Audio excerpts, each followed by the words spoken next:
G'day guys, Dallas here from Dun & Watson, just showing you the new Camic stainless steel barbecue benches that have come out. These are a great unit.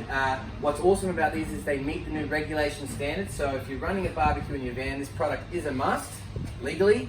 So yeah, we're just going to run you through what you've got here. So you've got the stainless steel design, you've got your ignition start on the side, you've got an insulated handle here, so it's not going to, you're not going to feel a lot of the heat when you're opening it up.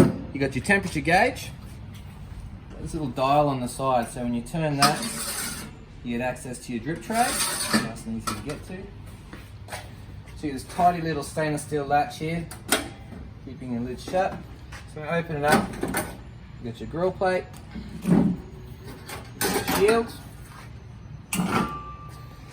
This is where you've got your flame failure detection, which is what makes this meet the regulation standard.